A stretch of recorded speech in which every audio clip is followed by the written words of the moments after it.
The United States Department on Thursday announced a sweeping antitrust lawsuit against Apple, accusing the tech giant of, quote, unlawful exclusionary behavior by engineering all illegal monopoly in smartphones that box out competitors and stifles innovation. The lawsuit filed in federal court in New Jersey alleges that Apple has a monopoly of power in the smartphone market and uses its control over the iPhone to, quote, engage in broad, sustained, and illegal course of conduct.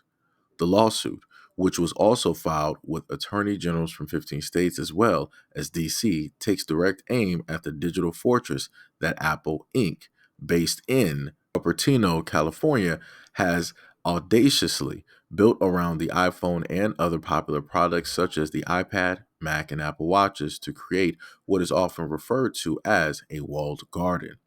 Apple has defended the walled garden meticulously, designed hardware and software that can seamlessly flourish together while requiring customers to do little more than turn on a device as an indispensable feature prized by consumers who want the best protection available for personal information. It has described the barrier as a way for iPhones to distinguish itself from devices running on Google's Android software, which isn't as restrictive and is licensed to a wide range of manufacturers.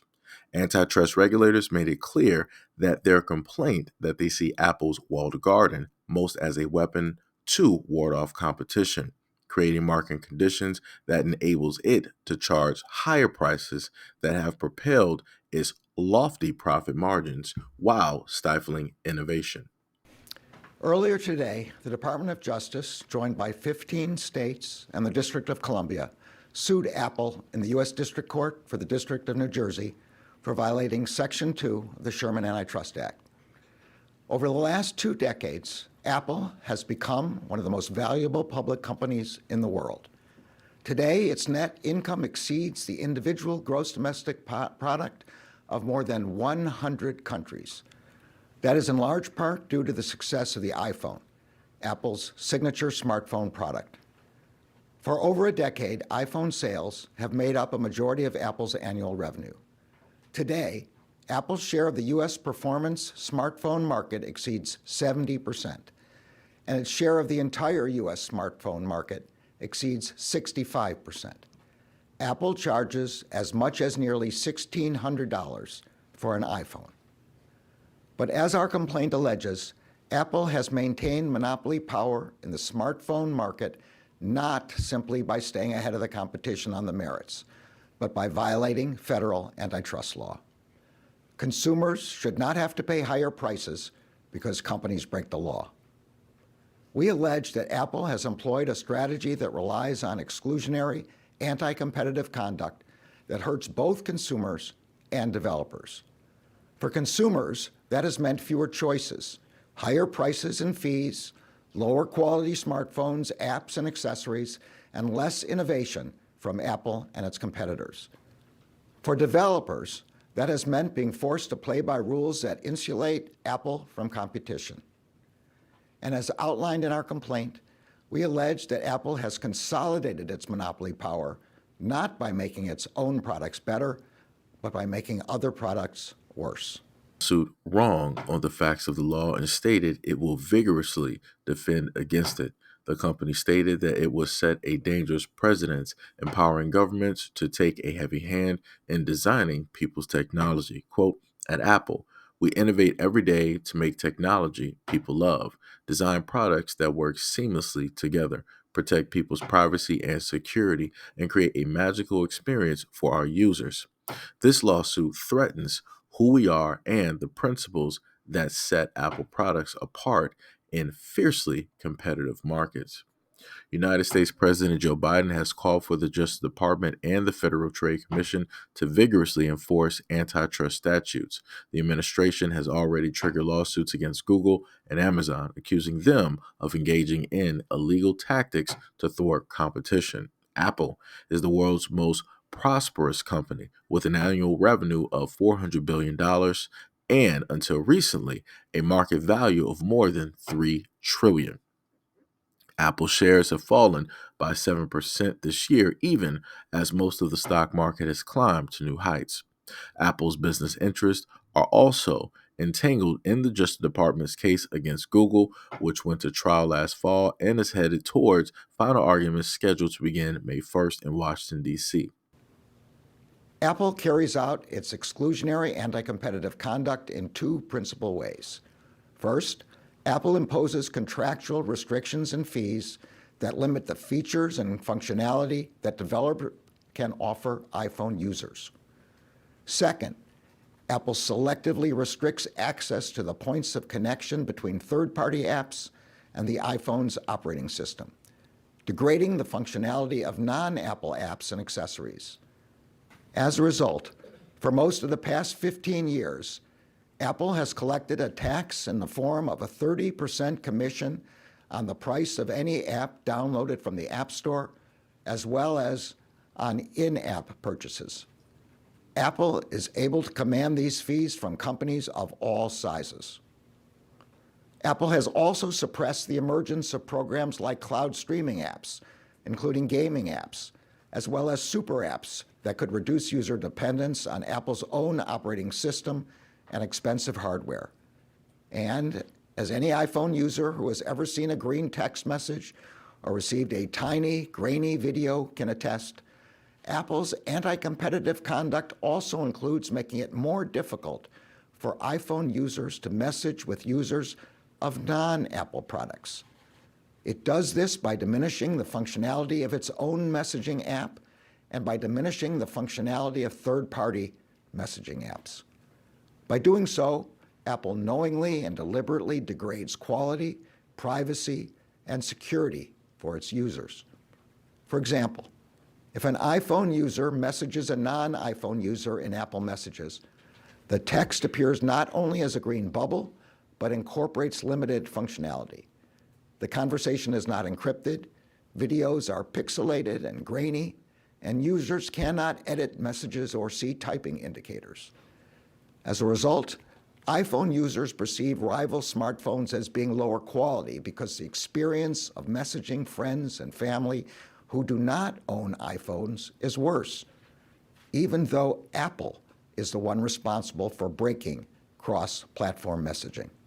So I just want people to know that the government is not doing this specifically for them, right? They're doing this because they want control over something that they feel that they don't have control over. They want to be able to put their systems or their applications on phones so that they can monitor and see what it is that people are talking about behind this closed off wall, behind this closed off ecosystem that they themselves don't control, nor do they have anything that can lead them in there, right? So you can look directly at this article to see what it is that the people love, what it is that the people like, right? And the article states that Apple pays out over claims it deliberately slowed down iPhones. And this is not that long ago. They said Apple agreed to settle the lawsuit in 2020, stating that at the time it denied any wrongdoing but was concerned with the cost of continuing litigation. A similar case underway in the United Kingdom is seeking 1.6 billion in compensation. The United States case dates back to December 2017 when Apple confirmed a long-held suspicion among phone users by admitting it had deliberately slowed down some iPhones as they got older. It said that as the batteries age, their performance decreased, and so the slowdown lengthened the phone's lifespan. But it was accused of throttling the performance of certain iPhones without telling its consumers, and the uproar resulted in Apple offering a cut price battery replacement to fix the problem. It led to the United States legal action. At this time of the settlement, it was estimated that each person might receive as little as $25 each, but the actual payout appears to be almost four times that sum. In the United Kingdom, Apple lost a bid to block a similar mass action lawsuit last November. The first case, brought on by Jim Gutman in June of 2022, represents an estimated 24 million iPhone users. Apple has previously called the lawsuit baseless and stated that we have never and would never do anything to intentionally shorten the lifespan of any Apple product or degrade the user experience to drive customer upgrades. But Mr. Gutman told BBC that he was pleased to hear about the payments being made in the United States, but warned it does not have any bearing on the United Kingdom.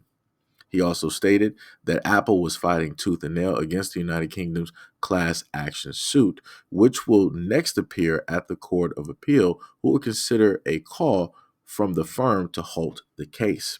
He stated that it was difficult to put a timeline on what would be next to come, but hopes it will go to trial in late 2024 or as early as 2025. So the main reason I wanted to bring up that story is to basically prove that people love the product that they love.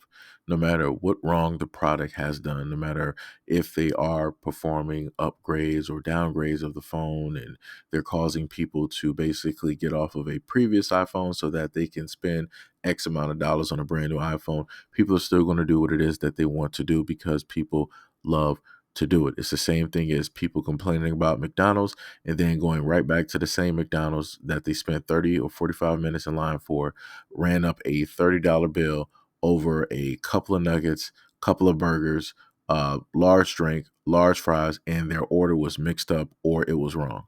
It's the exact same thing. People will complain, but still go out there and do the exact same thing time and time again, just like creatures of habit. So again, people are going to like, people are going to love what it is that they love.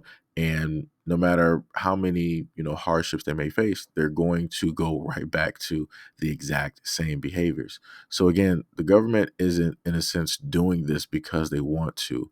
They're doing this to show that, oh yeah, seeing this instance, we were really standing by the people. When you guys really brought up this issue, we did the job that we were supposed to do. And look how good we did. You can trust us. We're actually for you. When realistically, they're not. It's false. Like I said, you can bring up a multitude of stories, and these problems have been known and the government decided not to do anything about it. They just decided to do something about it because they found some type of way that they can decide to take credit directly about it. And again, it was a large sum of money, all of which is more than likely not going directly to the users of those phones. A large sum of that is, of course, going through the courts and going through, the lawyers and so on and so on and so on. And then people will get their cut, right? So again, the government is not doing this for themselves. They're just doing this to add one more notch on their belt and to make people think that they realistically care about them when they actually don't. And it does so intentionally. For example, in 2013, a senior executive at Apple explained that supporting cross-platform messaging in Apple Messages, quote, would simply serve to remove an obstacle to iPhone families giving their kids Android phones, close quote. In 2022, Apple's CEO was asked whether Apple would fix iPhone to Android messaging. The questioner added, quote, not to make it personal, but I can't send my mom certain videos, close quote. Apple's CEO responded, buy your mom an iPhone. In addition to selectively controlling app distribution and creation, we allege that Apple is violating the law by conditionally restricting developers' access to the interface, which is needed to make an app functional on the Apple operating system. For a product like a smartwatch or a digital wallet to be useful to an iPhone user, it must be able to communicate with the iPhone's operating system.